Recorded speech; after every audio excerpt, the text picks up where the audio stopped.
અને આજે સવારથી જ SITએ સાથે તમામ પુરાવાનું ચકાસણી કરી હતી અને ચકાસણીના અંતે કેટલીક બાબતો સ્પષ્ટ કરવા માટે જયરાજ આહિરને ફરીથી અત્યારે સમન્સ પાઠવવામાં આવ્યું છે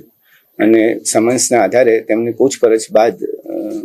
તમામ SITની ટીમને ચોક્કસપણે લાગ્યું છે કે આમાં પ્રાથમિક પુરાવા પૂરતા છે કે જેમાંથી જયરાજ આહિરની અમે ધરપકડ કરી શકીએ, એટલે આજરોજ એમની ધરપકડ કરવામાં આવી છે. સર, કેવા પ્રકારના પુરાવા જયરાજ આહિર વિરુદ્ધ મળ્યા છે જેને લઈને ધરપકડ કરાઈ છે? શરૂઆતના તબક્કામાં જ્યારે SITએ આ તપાસ કરી હતી ત્યારે પણ કેટલાક પુરાવાઓ જે હતા જેનું મૂલવણી અમે કરવામાં આવી હતી અને ત્યારબાદ જે 8 આરોપીઓની ફર્ધર પૂછપરછ કરવામાં આવી એમાં પણ કેટલીક સંડોવણીઓ જણાવી હતી અને ત્યારબાદ બીજા 2 આરોપીઓની ધરપકડ કરવામાં આવી. એના પછી પણ 2 મહત્વના સાક્ષીઓના નિવેદનો પણ લેવામાં આવ્યા અને અન્ય ટેકનિકલ પુરાવો પણ પ્રાપ્ત થયો છે કે જે FSLની વેરિફિકેશન માટે જરૂરી છે, પણ એ પુરાવો પણ અમે ધ્યાને લીધો છે.